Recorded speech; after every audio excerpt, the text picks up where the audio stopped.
Assalamu alaikum, everybody. It's me. I'm back. I feel like I haven't seen you in weeks, but it's because the last few days have been auto-posted. I was not reading. I did those all over a couple of days. Sorry if the camera angle's a little bit weird. My tripod is sitting at an odd angle, but I digress. So if you notice I'm a bit quieter than usual, it's because it's just after Fajr. It's 5:05 a.m. on Sunday, and I don't want to wake up everybody in the building because I don't think they would really appreciate that. And normally I'm like doing all the voices and shouting and making noise, but I'm not going to do that. So we're going to get right to chapter 7. We met Gilderoy Lockhart for real. We saw how he behaves in class. We saw that he might not be the most competent professor in the school, but I don't know how much that means considering who the professors are at the school. So let's just get right into chapter 7. It is called Mudbloods and Murmurs.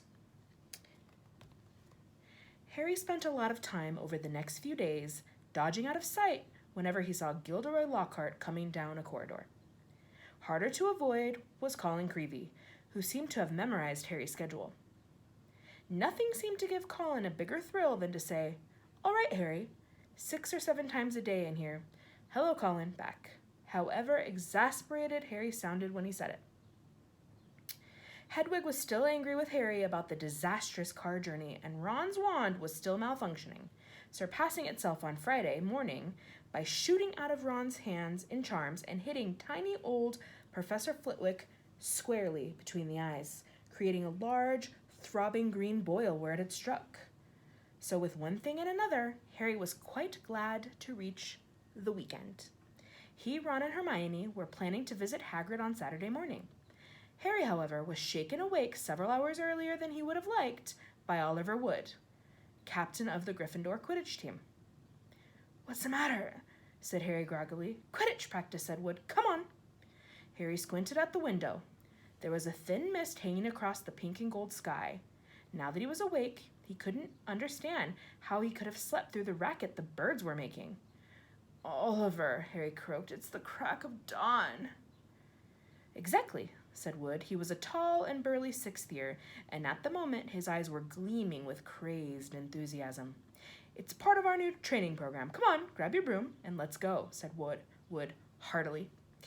"None of the other teams have started training yet. We're going to be first off the mark this year." Yawning and quivering slightly, Harry climbed out of bed and tried to find his Quidditch robes. "Good man," said Wood. "Meet you on the field in 15 minutes. When he'd found his scarlet team robes and pulled on his cloak for warmth, Harry scribbled a note to Ron explaining where he'd gone and went down the spiral staircase to the common room, his Nimbus 2000 on his shoulder. He had just reached the portrait hole when there was a clatter behind him and Colin Creevey came dashing down the spiral staircase. His camera swung madly around his neck and something clutched in his hand. "I heard someone saying your name on the stairs, Harry. Look what I've got here. I've had it developed. I wanted to show you." Harry looked bemusedly at the photograph Colin was brandishing under his nose. A moving black and white Lockhart was tugging hard on an arm Harry recognized as his own. He was pleased to see that his photographic self was putting up a good fight and refused to be dragged into view. As Harry watched, Lockhart gave up and slumped, panting against the white edge of the picture. "Will you sign it?" said Colin eagerly. "No," said Harry flatly, glancing around to check that the room was really deserted. "Sorry, Colin, I'm in a hurry. Quidditch practice." He climbed through the portrait hole. "Oh, wow, wait for me. I've never watched a Quidditch game before." Colin scrambled through the hole after him. "It'll be really boring," Harry said quickly, but Colin ignored him, his face shining with excitement. "You were the youngest house player in 100 years, weren't you, Harry? Weren't you?" said Colin, trotting alongside him. "You must be brilliant. I've never flown. Is it easy? Is that your own broom? Is that the best one there is?" Harry didn't know how to get rid of him. It was like having an extremely talkative shadow. "I don't really understand Quidditch," said Colin breathlessly. "Is it true there are 4 balls and 2 of them fly around trying to knock people off their brooms?" "Yes," said Harry heavily, resigned to explaining the complicated rules of Quidditch. "They're called bludgers. There are 2 beaters on each team who carry clubs to beat the bludgers away from their side. Fred and George Weasley are the Gryffindor beaters." "And what are the other balls for?" Colin asked, tripping down a couple of steps because he was gazing open-mouthed at Harry. "Well, the quaffle, that's the biggest red one. is the one that scores goals. 3 chasers on each team throw the quaffle to each other and try to get it through the goalpost at the end of the pitch. They're 3 long poles with hoops on the end. And the 4th ball is the golden snitch, said Harry, and it's very small, very fast, and difficult to catch. But that's what the seekers got to do, because a game of Quidditch doesn't end until the snitch has been caught. And whichever team seeker gets the snitch earns his team an extra 150 points. And you're the Gryffindor seeker, aren't you? Said Colin in awe. Yes, said Harry as they left the castle and started across the dew-drenched grass. And there's the keeper too. He guards the goalposts. That's it, really. But Colin didn't stop questioning Harry all the way down the sloping lawns to the Quidditch field. And Harry only shook him off when he reached the changing rooms. Colin called after him in a piping voice, "I'll go and get a good seat, Harry," and hurried off to the stands. The rest of the Gryffindor Quidditch team were already in the changing room. Wood was the only person who looked truly awake. Fred and George Weasley were sitting puffy-eyed and tousle-haired next to 4th-year Alicia Spinnet, who seemed to be nodding off against the wall behind her.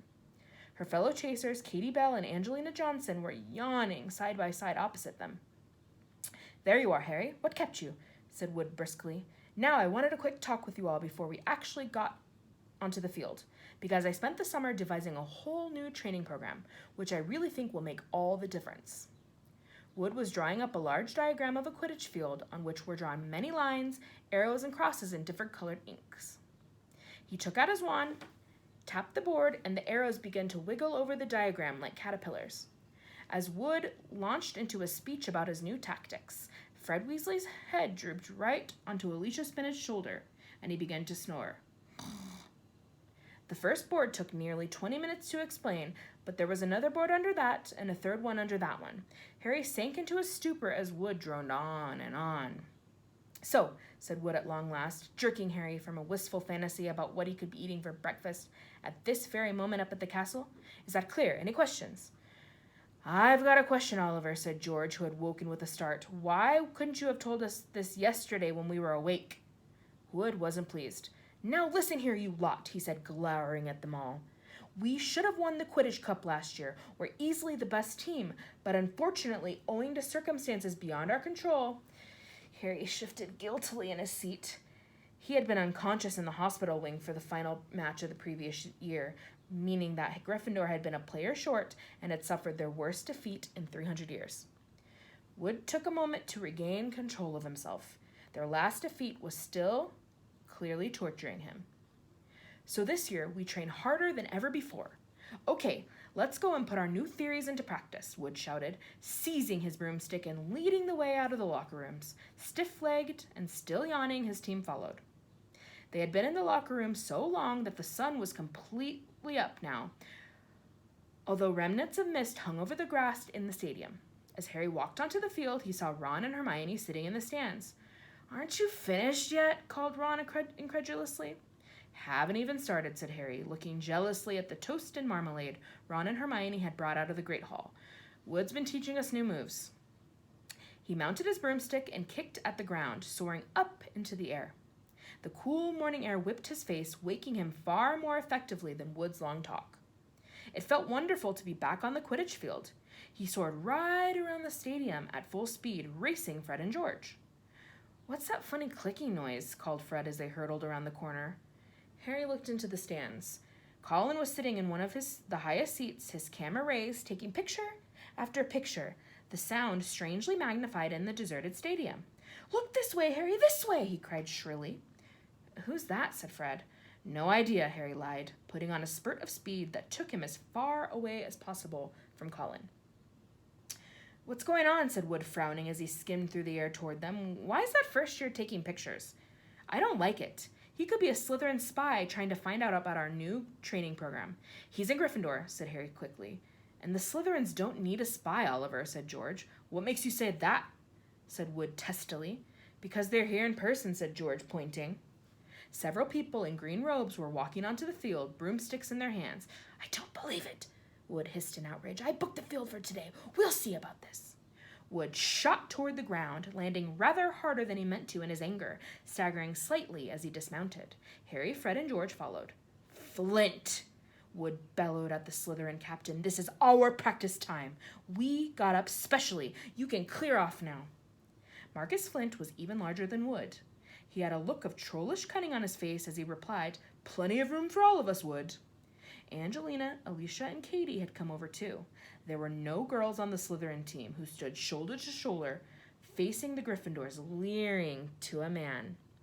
"But I booked the field," said Wood, positively spitting with rage. "I booked it." "Ah," said Flint, "but I've got a specially signed note from the Professor Snape. I, Professor S. Snape, give the Slytherin team permission to practice today on the Quidditch field owing to the need to train their new seeker." "You've got a new seeker," said Wood, distracted. "Where?"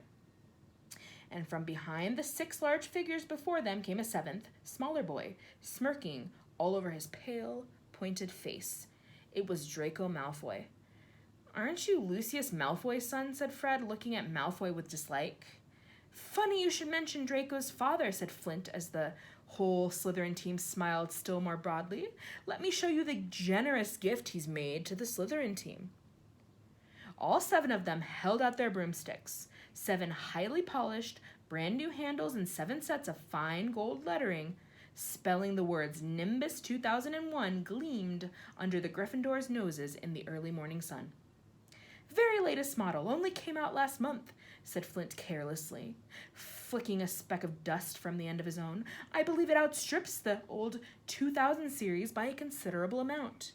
As for the clean sweeps," he smiled nastily at Fred and George, who were both clutching clean sweep 5s, "sweeps the board with them." None of the Gryffindor team could think of anything to say for a moment.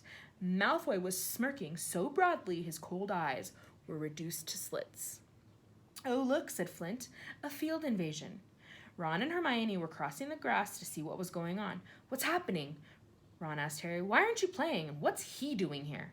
He was looking at Malfoy, taking in his Slytherin Quidditch robes. "I'm the new Slytherin Seeker, Weasley," said Malfoy smugly. "Everyone's just been admiring the brooms my father's bought our team." Ron gaped, open-mouthed, at the 7 superb broomsticks in front of him. "Good, aren't they?" said Malfoy smoothly. "But perhaps the Gryffindor team will be able to raise some gold and get new brooms, too. You could raffle off those clean sweep 5s. I expect a museum would bid for them." The Slytherin team howled with laughter. "At least no one on the Gryffindor team had to buy their way in," said Hermione sharply. "They got in on pure talent." The smug look on Malfoy's face flickered. "No one asked your opinion, you filthy little mudblood," he spat.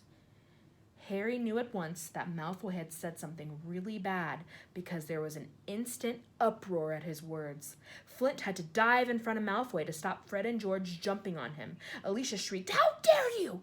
And Ron plunged his hand into his robes, pulled out his wand, yelling, "You'll pay for that one, Malfoy!" and pointed it furiously under Flint's arm at Malfoy's face. A loud bang echoed around the stadium, and a jet of green light shot out of the wrong end of Ron's wand, hitting him in the stomach and sending him reeling backward onto the grass. "Ron! Ron, are you all right?" squealed Hermione. Ron opened his mouth to speak, but no words came out. Instead, he gave an almighty belch, and several slugs dribbled out of his mouth and onto his lap. The Slytherin team were paralyzed with laughter. Flint was doubled up, hanging onto his new broomstick for support. Malfoy was on all fours, banging the ground with his fist. The Gryffindors were gathered around Ron, who kept belching large, glistening slugs. Nobody seemed to want to touch him. "We'd better get him to Hagrid's, it's nearest," said Harry to Hermione, who nodded bravely, and the pair of them pulled Ron up by the arms. "What happened, Harry? What happened? Is he ill?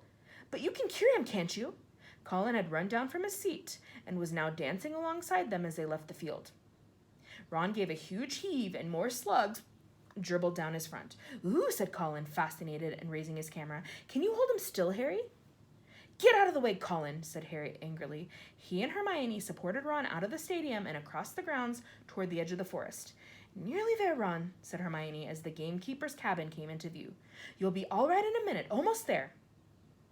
They were within 20 feet of Hagrid's house when the front door opened, but it wasn't Hagrid who emerged.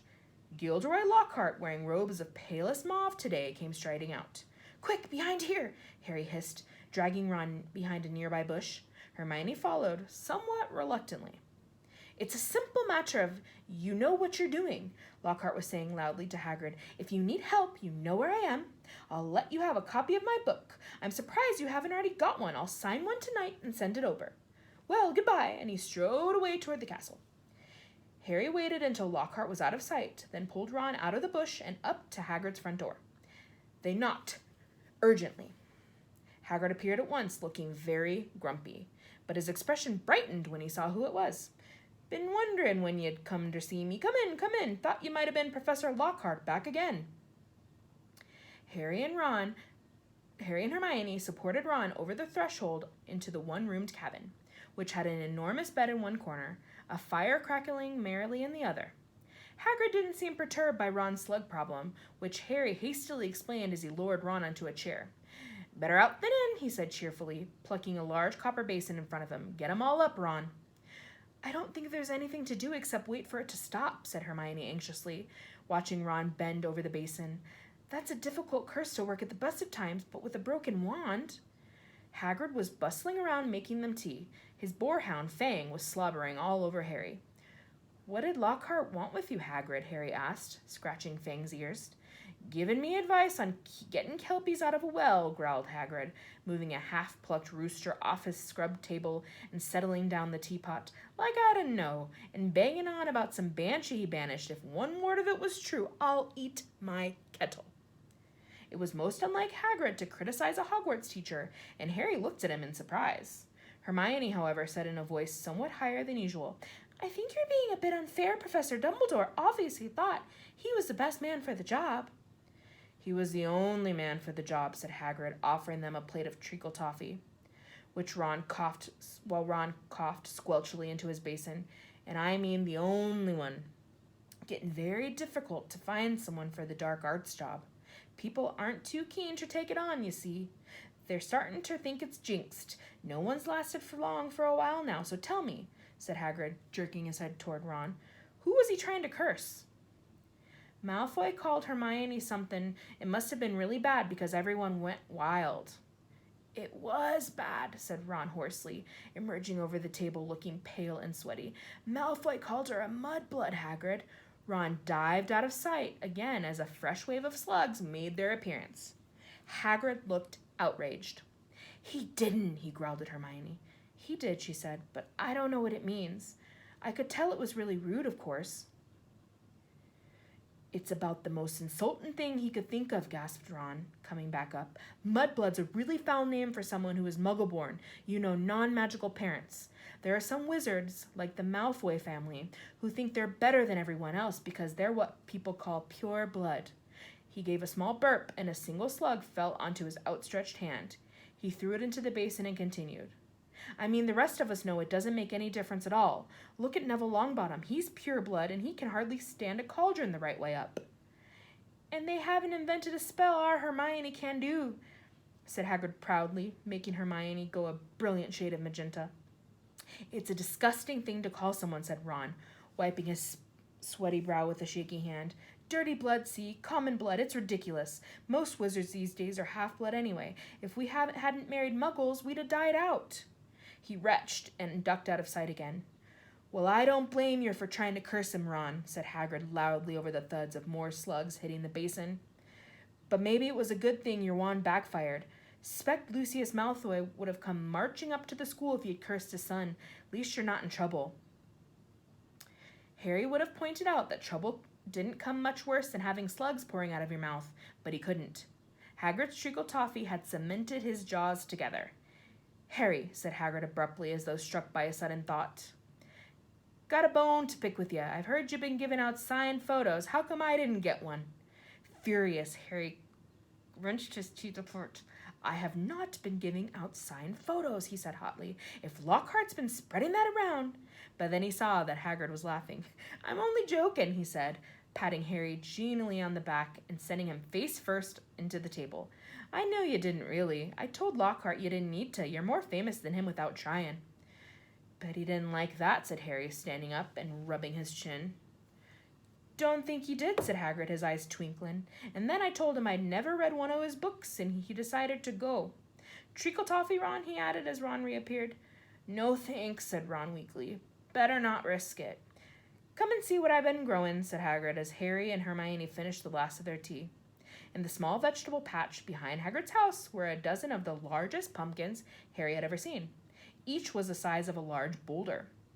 Getting on well, aren't they? Said Hagrid happily. For the Halloween feast should be big enough by then. What have you been feeding them? Said Harry. Hagrid looked over his shoulder to check they were alone. Well, I've been giving them, a bit of help. Harry noticed Hagrid's flowery pink umbrella leaning against the back wall of his cabin. Harry had had reason to believe before now that his umbrella was not all it looked. In fact, he had the strong impression that Hagrid's old school wand was concealed inside it. Hagrid wasn't supposed to use magic. He'd been expelled from Hogwarts in his 3rd year, but Harry had never found out why. Any mention of the matter, and Hagrid would clear his throat loudly and become mysteriously deaf until the subject was changed. An engorgement charm, I suppose, said Hermione, halfway between disapproval and amusement. Well, you've done a good job on them. That's what your little sister said, Hagrid, nodding at Ron. Met her just yesterday. Hagrid looked sideways at Harry, his beard twitching. Said she was just looking round the grounds, but I reckon she was hoping she might run into someone else at my house. He winked at Harry. If you ask me, she wouldn't say no to a signed. Oh, shut up, said Harry. Ron snorted with laughter, and the ground was sprayed with slugs. Watch it, Hagrid roared, pulling Ron away from his precious pumpkins. It was nearly lunchtime, and as Harry had only one bit of treacle toffee since dawn, he was keen to go back to school to eat. They said goodbye to Hagrid and walked back up to the castle, Ron hiccuping occasionally, but only bringing up 2 very small slugs. They had barely set foot in the cool entrance hall when a voice rang out. There you are, Potter, Weasley. Professor McGonagall was walking toward them, looking stern. You'll both do your detentions this evening. What are we doing, Professor? Said Ron, nervously suppressing a burp. You will be polishing the silver in the trophy room with Mr. Filch, said Professor McGonagall, and no magic, Weasley, elbow grease. Ron gulped. Argus Filch, the caretaker, was loathed by every student in the school. And you, Potter, will be helping Professor Lockhart answer his fan mail, said Professor McGonagall. Oh, no, Professor, can't I go and do the trophy room too? Said Harry desperately. Certainly not, said Professor McGonagall, raising her eyebrows. Professor Lockhart requested you particularly. 8 o'clock sharp, both of you. Harry and Ron slouched into the great hall in states of deepest gloom, Hermione behind them wearing a well, you did break the school rules sort of expression. Harry didn't enjoy his shepherd's pie as much as he'd thought. Both he and Ron felt they'd got the worst deal. Filch'll have me there all night, said Ron heavily. No magic. There must be about 100 cups in that room. I'm no good at muggle cleaning.